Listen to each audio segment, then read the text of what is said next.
In this lecture, we are going to discuss about mutual induction.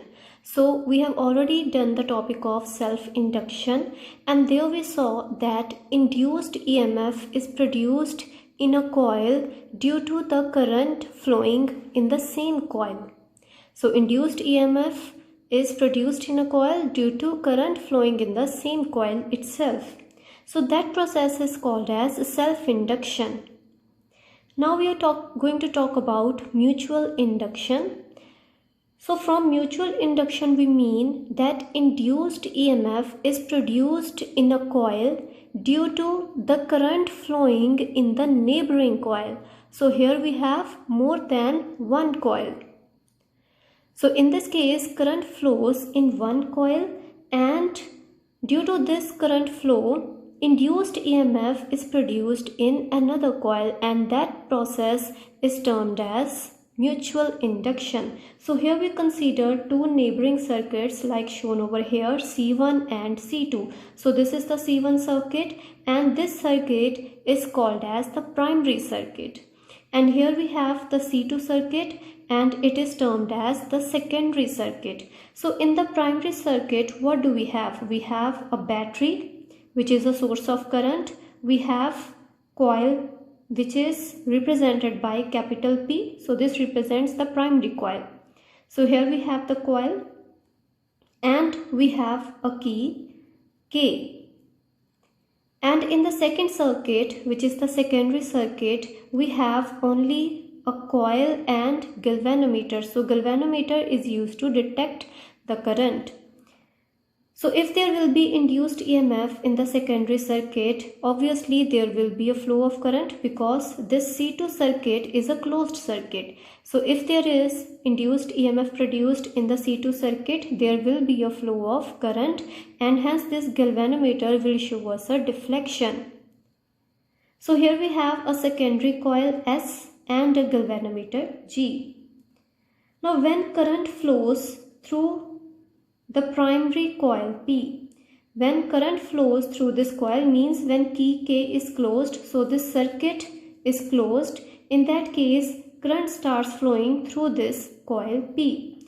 So when current flows, it sets up magnetic field around itself. So when current flows through this coil, there will be production of current in and around this coil.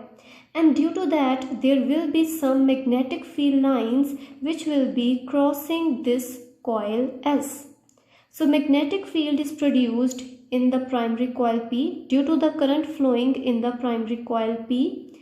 And these magnetic field lines, some of the magnetic field lines will surely cross the secondary coil S. Means there will be flux linked with the circuit C2. So due to the current flowing in the primary circuit, there is a flux, magnetic flux linked with the circuit C2. And if there is a magnetic flux, then there will be induced EMF. And we know that induced EMF is produced due to the time varying magnetic flux. So if the magnetic flux changes with time, only then there is induced EMF in that circuit. Now in this case, when you turn on this switch, means if you close this switch, then current starts to flow in the circuit C1.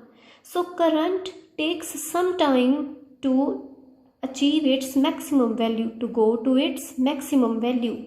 So earlier the current is 0, and with time it will reach its maximum value. And during that time interval in which it is increasing to its maximum value, means the current is varying with time t.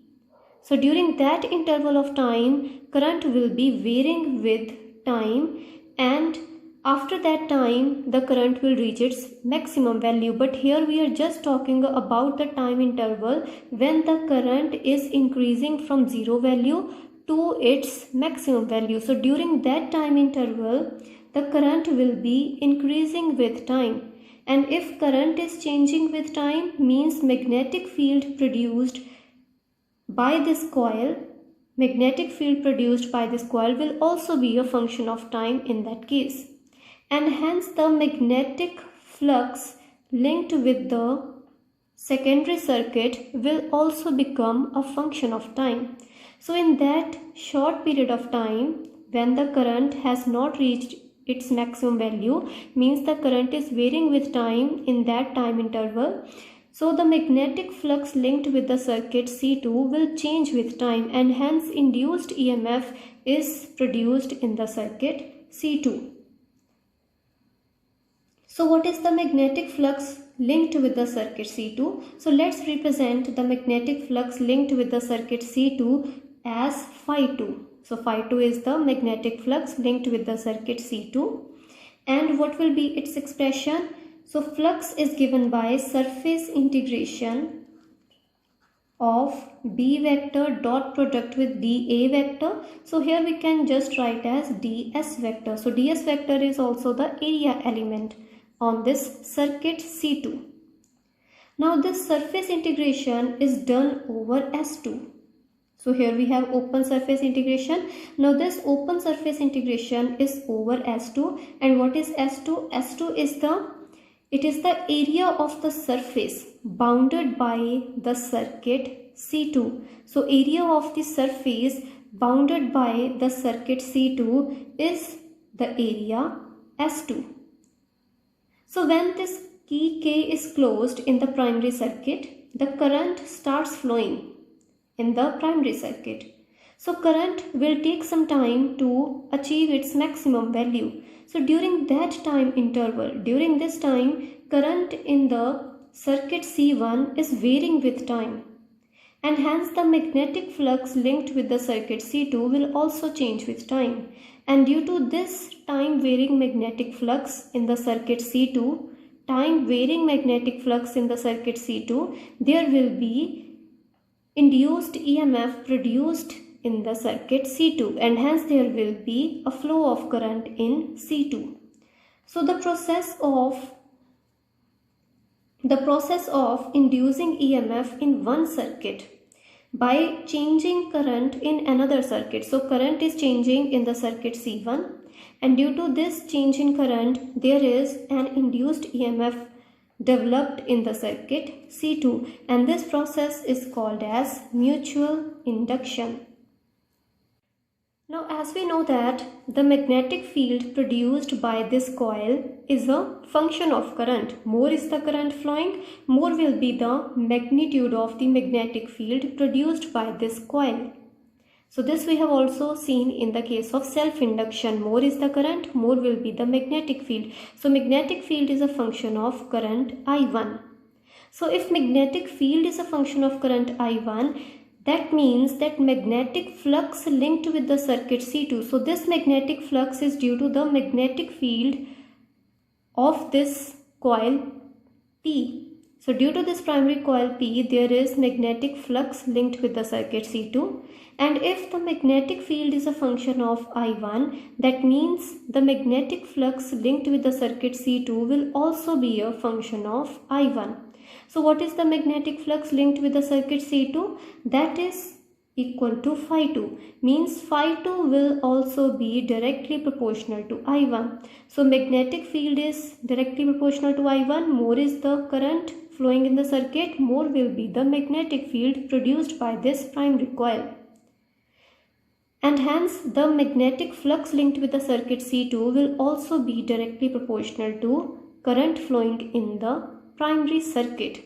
So phi2 will be proportional to the current flowing in the primary circuit. So flux linked with the secondary circuit is directly proportional to current flowing in the primary circuit. Now if you will remove this proportionality, you will insert a constant, and that will be written as M21, and I1 will be written as it is, and phi2 will be on the left hand side. So this is a very important equation, and this M21, which is the constant of proportionality, this is called as mutual inductance of circuit C2 with respect to C1. So M21 over here is the mutual inductance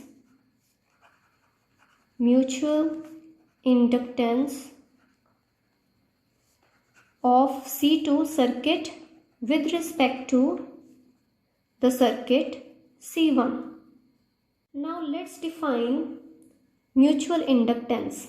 How do we define mutual inductance? So there are two definitions. So one definition can be seen from this equation. So from here M21 will be equal to phi2 divided by I1. So what is the definition of M2? Over here you will put I1, which is the current flowing in the primary circuit. We will put it to be equal to 1 amperes. So how do you define the mutual inductance of a coil? So mutual inductance may be defined as the magnetic flux linked with the secondary circuit. Magnetic flux linked with the secondary circuit due to 1 ampere of current flowing in the primary circuit. So if you will put I1 is equal to 1 ampere, then M21 will be just equal to phi2. So M21 can be defined as, the mutual inductance can be defined as the magnetic flux linked with the secondary circuit when 1 ampere of current is flowing in the primary circuit. So that is one definition of mutual inductance. Now there is another definition, and that comes from the induced EMF. So according to Faraday's law, induced EMF is equal to minus of d phi by dt. Over here flux is represented by d phi2, so we will have minus d phi2 by dt. Now what is phi2? Phi2 is M21 times I1. So this will become minus d by dt of M21 times I1. So M21 is a constant, so it can be taken outside this derivative. So you will have minus M21 times di1 by dt. So this is the induced EMF produced in the secondary circuit. And this is the time rate of change of current in the primary circuit. So this is time rate of change of current in the primary circuit. From here, to define M21, you will take M21 on one side and you will have minus E divided by di1 by dt. So how can you define from here mutual inductance? So for that you will put di1 by dt, which is the time rate of change of current in the primary circuit. So you will put it to be equal to 1 amperes per second, or you can just put it to be equal to 1 unit. So mutual inductance can also be defined as the magnitude of induced EMF. So when you will put di1 by dt, M21 will be just equal to minus E. So mutual inductance can be defined as the magnitude of induced EMF in the secondary circuit. So induced EMF is always produced in the secondary circuit. So mutual inductance is the magnitude of the induced EMF produced in the secondary circuit due to unit rate of change of current in the primary circuit. So rate of change of current is equal to unity. So it is the induced EMF produced in the secondary circuit when rate of change of current in the primary circuit is equal to unity. So that will be the definition, another definition of mutual inductance. Now what are the units of mutual inductance? So mutual inductance has the same unit as that of the self-inductance. So from here EMF will have units of EMF will have units of volt, and di by dt will have units of amperes per second. So these units together, they are called as Henry. So that we have seen in the case of self-inductance also. So self-inductance capital L and the mutual inductance, they have the same units, which are Henry. Now how can you define 1 Henry with the help of mutual inductance? So the method will be the same. So M21 is equal to minus E by di 1 by dt. So over here, to define 1 Henry, so when do we call that the mutual inductance of a circuit is 1 Henry? So to define 1 Henry of mutual inductance, we will put the induced EMF equal to 1 volt, and you will put di by dt as 1 amperes per second. So how can you define the mutual inductance? So mutual inductance is said to be 1 Henry when an EMF of 1 volt, when EMF of 1 volt is induced in the secondary circuit due to current changing at a rate of 1 ampere per second in the primary circuit. So rate of change of current in the primary circuit is 1 ampere per second. So if rate of change of current in primary circuit is 1 ampere per second and this produces an induced EMF of 1 volts, in that case we call the mutual inductance of the secondary circuit as 1 Henry with respect to the primary circuit. So that is the definition of 1 Henry, or the mutual inductance is said to be 1 Henry in that case. Like in the article of self-induction, we found out the expression of self-inductance for the case of a long solenoid. In the same manner, we are going to find out the expression of mutual inductance for the case of two coaxial solenoids. So two coaxial solenoids means the solenoids which have same axis. So axis is common in both the solenoids. So that you can see from the diagram also. Firstly, you have a long solenoid which is of radius capital R. So you have a long solenoid and its radius is capital R, and let's suppose N1 are the number of turns in unit length, number of turns in unit length for the case of this solenoid. So you have this solenoid of radius capital R and you have another solenoid as shown over here. So you have some wire wound over this cylinder. So this is another solenoid, and you can see that these two solenoids, they have same axis, so their axis is common. So this is a short solenoid, and let's suppose its length is equal to L. So this is a long solenoid. So this is for the case of a long solenoid. So long solenoid has radius capital R and N1 are the number of turns in unit length for the case of this long solenoid. Then you consider a short solenoid of length L.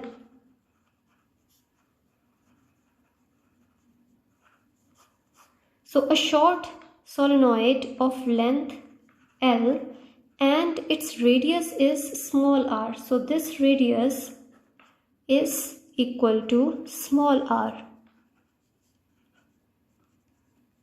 And this short solenoid is placed coaxially inside the long solenoid. So you can see their axis is common. Now we choose the long solenoid as the primary solenoid or the primary coil. So this long solenoid will be considered as the primary coil and this short solenoid will be considered as the secondary coil. And suppose I1 is the amount of current which is passing through this long solenoid. So through this long solenoid, I1 is the amount of current passing. So since it is a long solenoid, the magnetic field produced by this current will be uniform inside this solenoid. So we know that for the case of a long solenoid, what is the expression of magnetic field? It is mu naught times N times the current. Now N is equal to N1 in this case and current is equal to I1 in this case. So this is the magnitude of magnetic field inside the long solenoid, and outside a long solenoid means in this region outside a long solenoid magnetic field is 0. So magnetic field inside this long solenoid will be parallel to the axis of the solenoid itself, and it will be uniform magnetic field. So at every point its magnetic field will be equal to mu naught times n1 times I1. So it will be uniform magnetic field, and outside the magnetic field will be equal to 0. So what will be the flux, magnetic flux linked with each turn of this short solenoid? So you have a long solenoid, and this long solenoid produces magnetic field inside itself.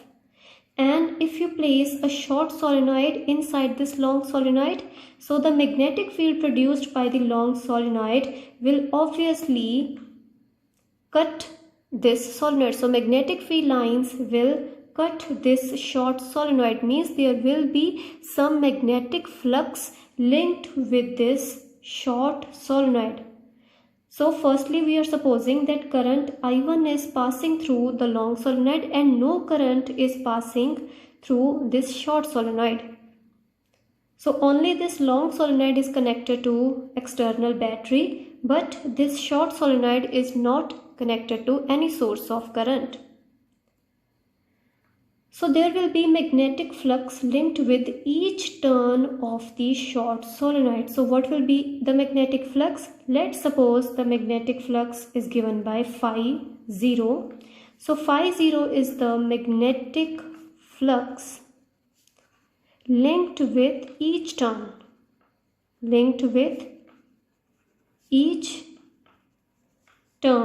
of short solenoid.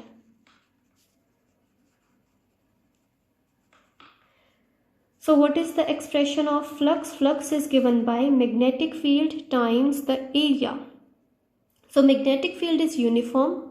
So magnetic field is given by B vector dot product with dA vector. So magnetic field is uniform and B vector will be in the direction of dA vector, because we know for the case of a long solenoid, magnetic field lines, they point along the axis of the solenoid. So B vector and dA vector will be parallel, and since B vector, this is uniform, so it can be taken outside the integration. So when you will solve it, you will get capital B, which is the magnitude of magnetic field, times capital A, which is the area of cross section of each turn, or you can say area of each turn of the short solenoid. So we are talking about magnetic flux linked with each turn of short solenoid. So that will be equal to B times A, where A is the area of each turn of short solenoid.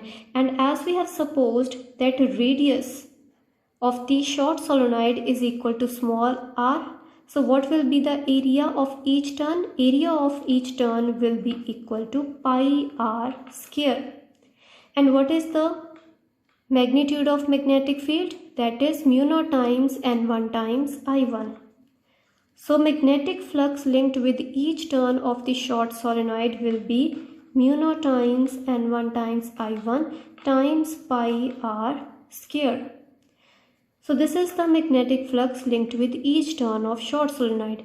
Now we want to find out what is the magnetic flux linked with the whole solenoid, linked with this whole solenoid.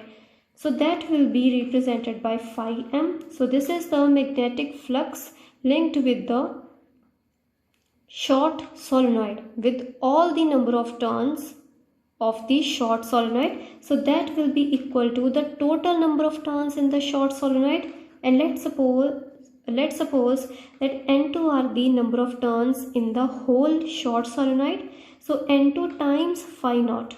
So that will give you the total magnetic flux linked with the short solenoid. So phi naught is the magnetic flux linked with each turn of the short solenoid, multiplied by total number of turns in the short solenoid will give you the total magnetic flux linked with the short solenoid. Now let's put the expression of phi naught. Phi naught is mu naught times n1 times I1 times pi r square. So let's take I1 on the right hand side of the bracket. So you will get mu naught times n1 times n2 times pi r square times I1.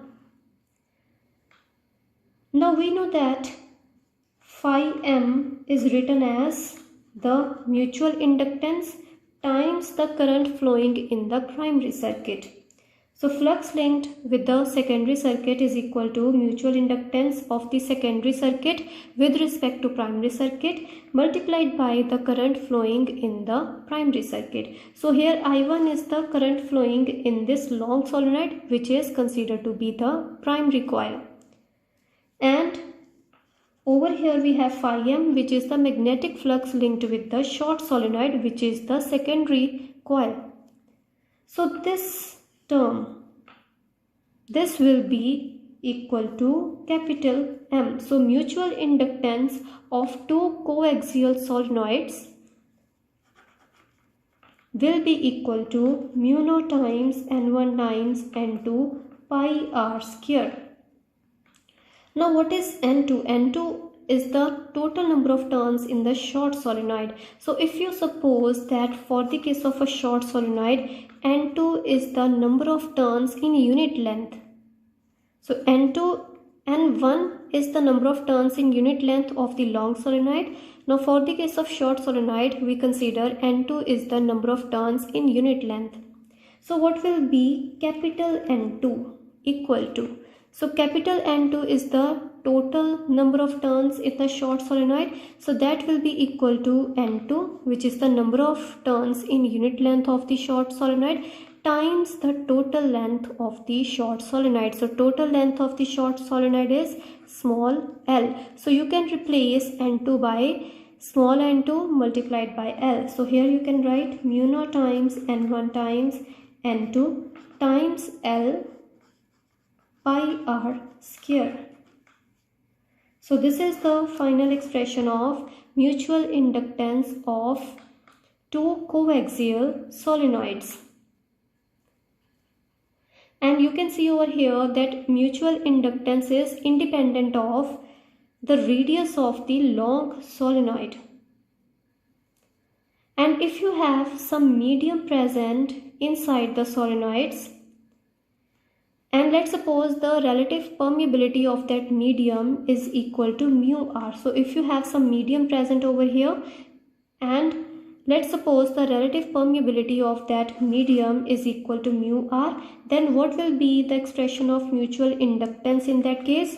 So that will just get multiplied by mu r. So you will have mu r times mu naught times N1 times N2 times pi r square times the length of the short solenoid. So this is the mutual inductance of two coaxial solenoids if you have a medium of relative permeability mu r present inside it. And this is the expression of mutual inductance of two coaxial solenoids when there is no medium, means there is free space inside.